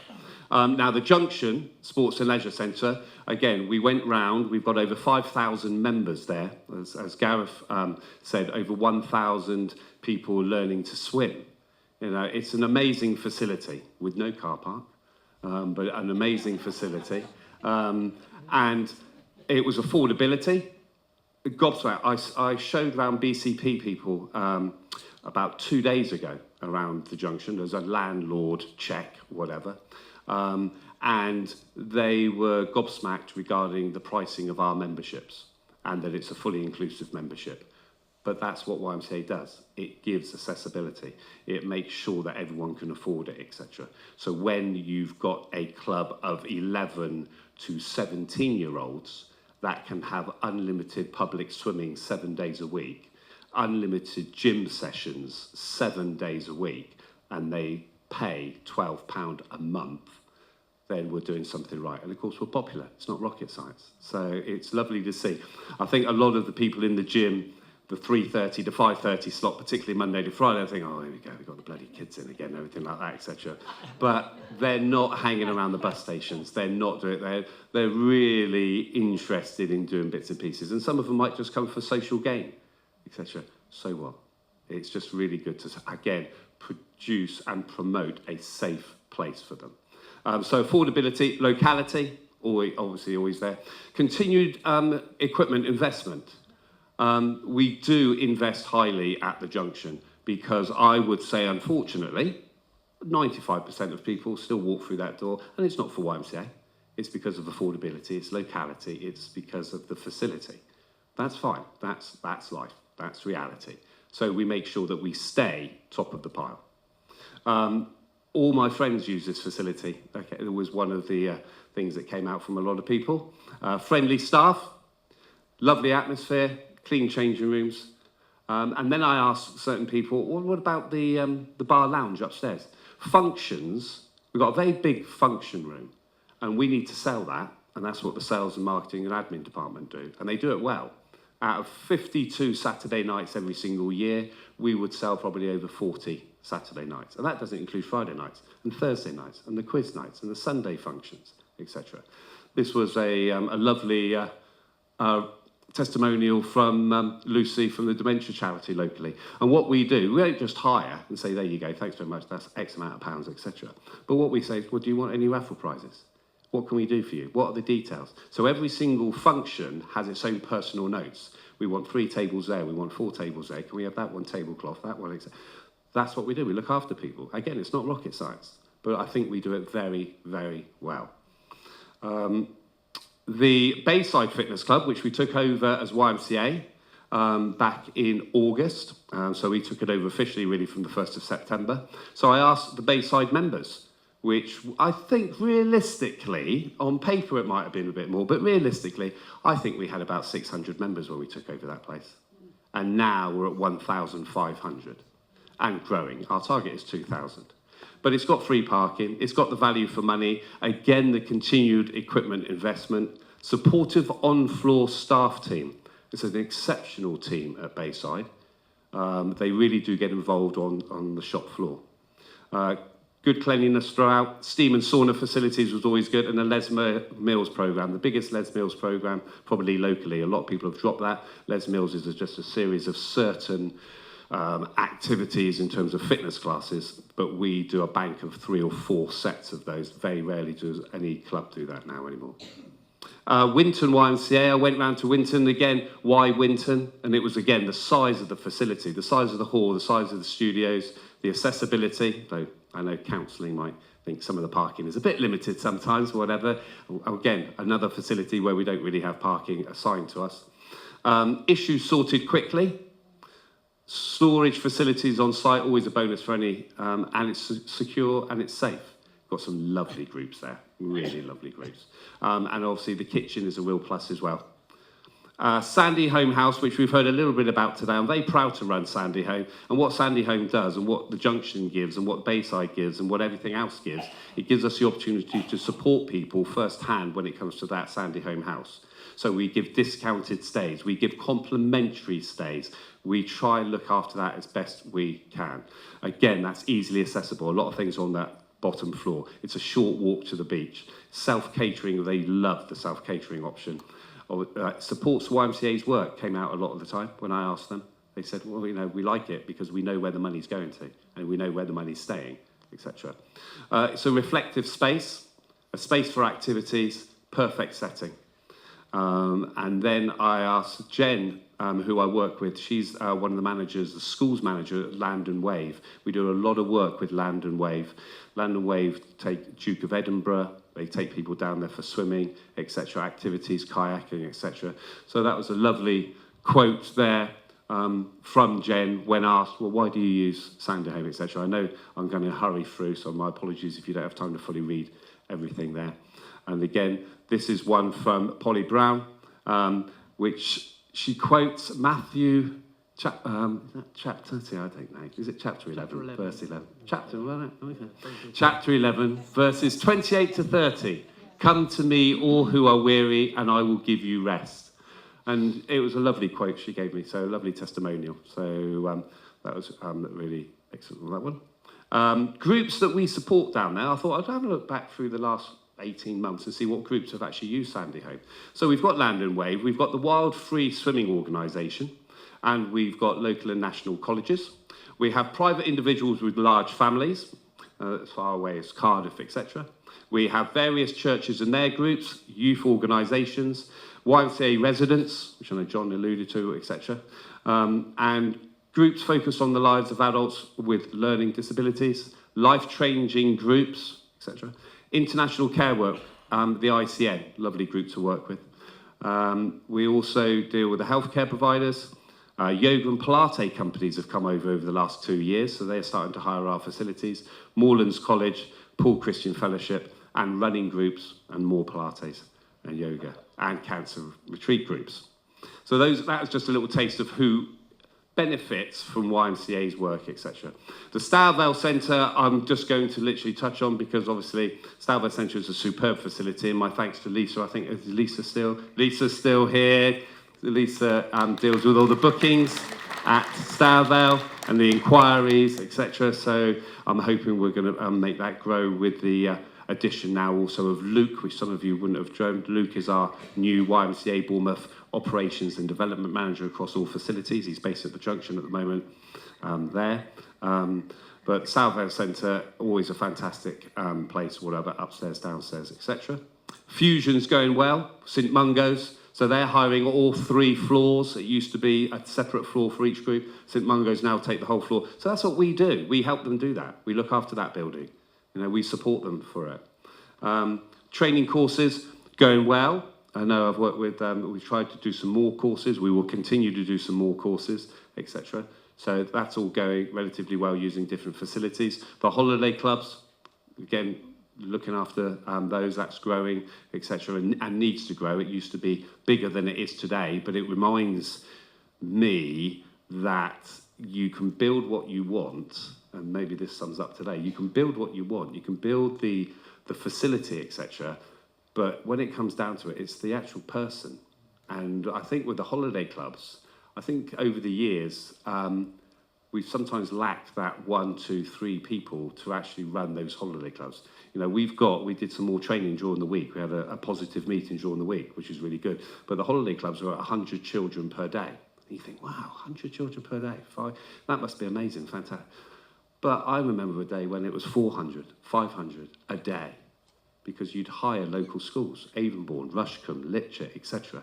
So we can do more, and that's what we relentlessly try and focus on, is doing more. So holiday clubs will grow. So in conclusion, really, YMCA Bournemouth deliver obviously quality facilities and services in the BCP area, something that we can all be proud of. We're all part of it. Certain groups and departments, you know, allow myself and my teams to do more. But it was lovely talking to people in the cafe area, etc., because we are all one. We are all one, and we all have such an important role to play. And the lives we touch. One of my favourite groups at the Junction is we have the walk-in football. That's fantastic. We have the walk-in netball, which is fantastic. Half the time they're definitely not walking, to be honest. But I think one of my favourite groups is the indoor aeroplane and drones flying club. It's, to be honest, like Gatwick Airport. I got a couple of windows in my office that overlook the hall, and every now and then you'll see this plane and then this drone, etc. You don't know what to do, really. But I know that the 10 to 11 to 12 guys that are down there, some of them, that will be the most important hour in their whole week. Full stop. You know, whether they're divorced or whether they're widowed or whatever. but the banter that goes on down there, etc., that's why we do it. Sometimes I talk probably too much to people in the gym when I do my little couple of sessions each week. And I've had people, of course, you ask that question, oh, you know, how are you?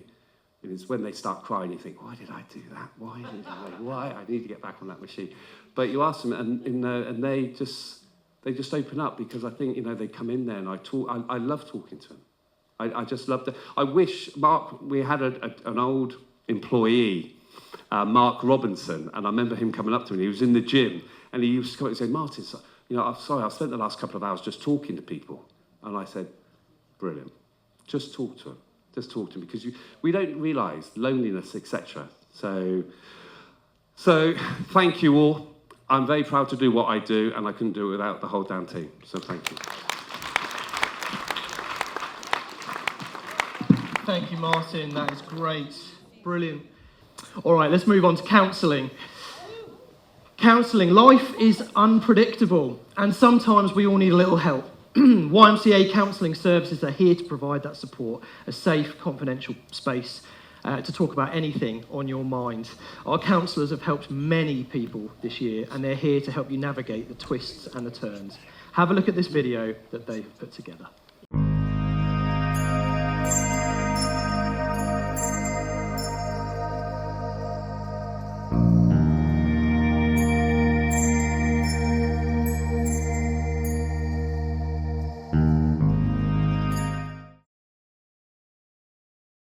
I was in a really low place, and I just reached out to whoever I could for some sort of support, and don't know, just needed some help really.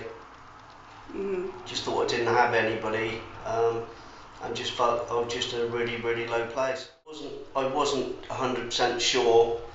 I was just hoping that talking about some of the experience that I had as a child and as an adult,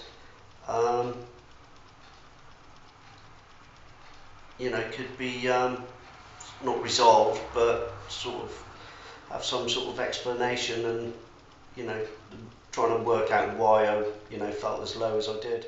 It's been the early stages were really hard. I find it really hard to talk about myself and issues that I've had and things that I've been through.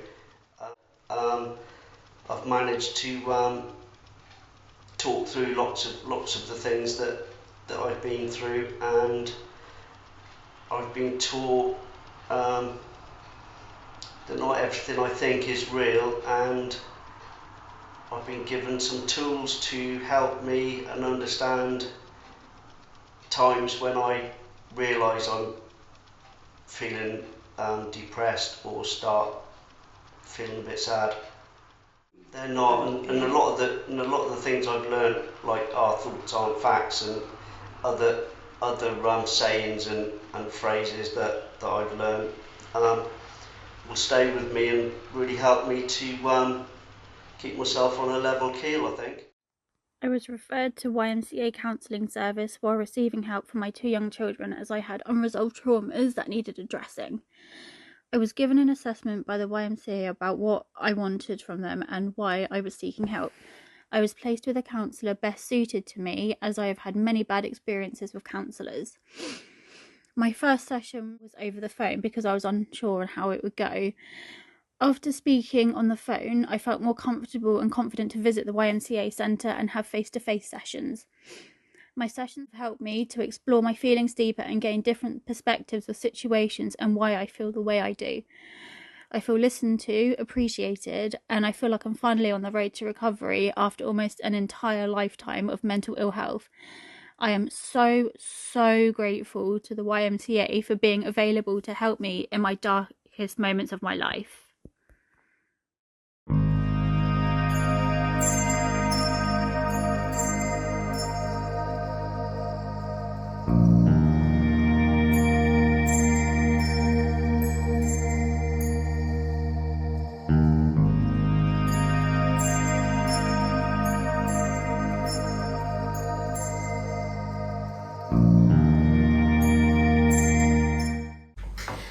Hello Phoebe. Hi. Welcome to the service. Thank you. So I'm Rachel and I'm one of the counsellors at the YMCA counselling service. Right. So I understand that you've already been here for assessment and somebody has taken you through all the details. Yeah. So the only thing I will reiterate today is that everything that we discuss in our sessions is confidential, but there are a few limitations. I guess you're already aware of the limitations. Yeah. Is there anything that you would like to ask me before we start? Yeah, I think I just wanted to know a little bit more about the sort of the counselling process, how it sort of works. Okay. So is this your first time having counselling? Yeah. Okay. So counselling is a talking therapy where you can bring to the session anything that's having an impact on your day-to-day life. We can look at the situation, unpack what's happening, and really look at how to manage and how you can move forward from there. Right? Okay. How does that sound? That sounds good, yeah. Yeah? Okay. So Phoebe, what brings you to counselling? I'm suffering from quite bad anxiety, especially at work, and someone sort of recommended I give this a try. Okay. So there are situations at work that make you really anxious. Yeah. I was in a pretty low place and wanted to have a safe space to talk about and work through all the things that were overwhelming me. I was hoping that it would help untangle all the different issues in my life that were making me feel overwhelmed and unhappy. I'm not sure what I was expecting going into counselling. I've had bad experience with counselling before, so I think I came into it trying to be as open-minded as possible while also trying to keep my expectations low, in case it wasn't what I needed or made me go backwards. I'm happy to say that it was the total opposite. Hello Phoebe. Hi. So we've been talking about anxiety in our sessions. Yeah. I was wondering if you would like to learn a simple technique for anxiety which could calm you and ground you when you're feeling anxious. Is that something that you would like to try? Yeah, no, I'm up for trying anything that's going to help, yeah. Okay. So it's really a very simple technique which is called the butterfly hug. It's done with both your hands together and then, you just loop your hands together like this and bring your hands onto your chest. Would you like to try it with me? Yeah, no, I'll give it a go, So, yeah. And then on your chest. So this is one way of doing it. The other option is to have it on your arms or you can have it on your legs. So either way, whichever works for you. Okay. Which I like one it. do you I think? I like this. The arms feels better? Yeah. Okay. So your hands on the arms, breathe in and breathe out, just holding it slightly longer, slow exhale out. Yeah. And then while you're breathing, just gently tap your hands on your arms. Right? And while you're doing that, and while you find your rhythm, maybe you can say anything self-affirming to yourself, like you can say, I'm safe, I'm safe. You can say, I'm okay, whichever works for you. And then slow and gently, one tap after the other, one tap after the other. It wasn't just helpful, it's helped me to sort through, talk through, work through, reframe, rethink and find hope in life and situations that I didn't think would be possible to sort through.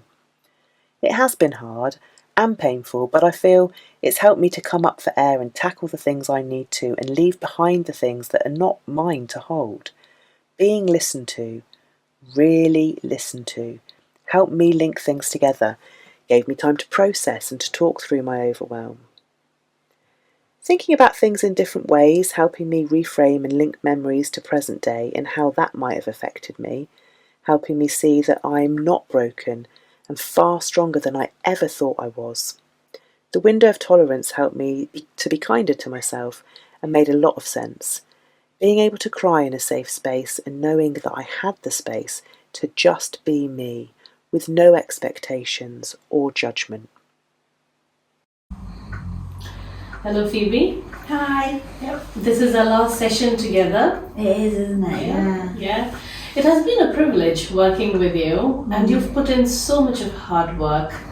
How have the sessions been for you? They've been absolutely amazing, really, really good. I mean, to start off with, I was a bit unsure if this was going to work, but the impact has been amazing. My anxiety levels have dropped so much. The techniques that we've sort of worked through together, like the butterfly one that you showed me, I use that at work now, and it's just really, really helping me and my anxiety levels massively. Yeah, that's really good to hear, actually. I mean, you keep trying the techniques that you've learned, and one step at a time, keep building on it, all the grounding techniques that we've been doing in our sessions. Yeah. So apart from the butterfly hug technique, is there any others that you really embraced and you really think has made a big impact? I think probably the biggest thing that I'm going to take away from this is just the ability to be able to feel like I can talk now, and that talking is really good. That's something you've taught me, is that actually talking is really, really important for your mental health, and it's really helped my anxiety just to be able to express to people how I'm feeling. So thank you so much for it. It's been brilliant. The service I received through Full Circle Counselling has been fantastic. From initial phone consultation to being matched with a counsellor who was perfect for me. I have felt supported, listened to and cared about. The counselling itself was amazing, and I am now in a totally different headspace than when I started. Do I still have bad days? Yes, of course I do. But now I have the tools to know how to cope with them when they come along, and to know that one bad day doesn't mean that every day will be bad, and I'm now able to remove myself from a downward spiral. It is hard work, but even when I can't always see it, I know that there is a light at the end of the tunnel now. Thank you.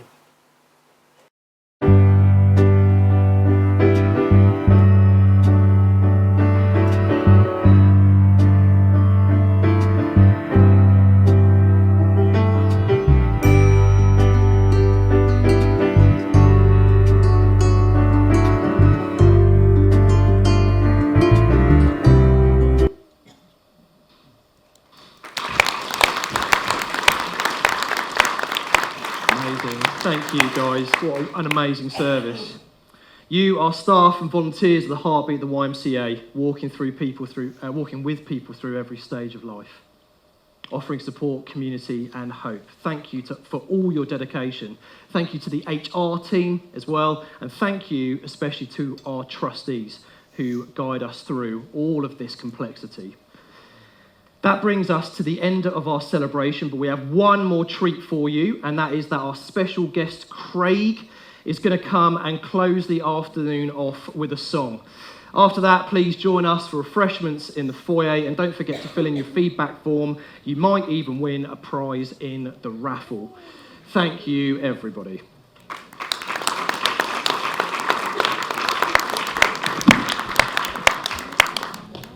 Yeah, I had a few ideas what songs to play, and they've all gone out the window. Harry said just follow the thread, and the thread that I got was how genuine everybody and everything they said are. So I'm going to sing the song that I wrote whilst in the YMCA, where I still am. It's called Solitude.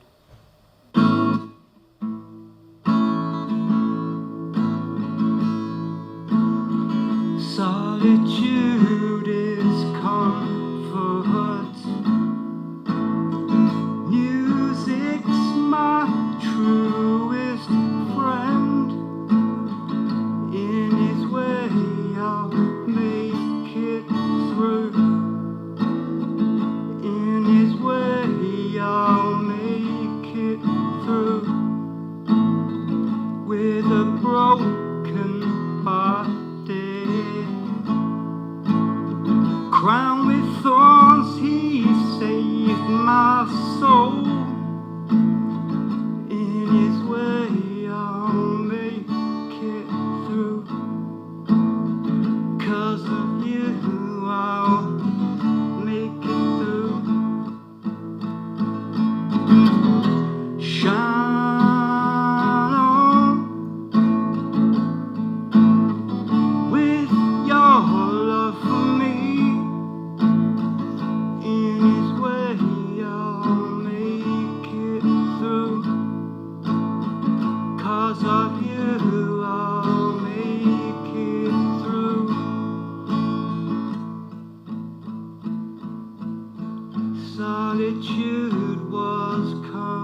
what a way to finish. Thank you everybody for coming, and thank you for your additional patience as well. Let's let the trustees go and have the actual AGM. All right, thanks a lot everybody. Thank you.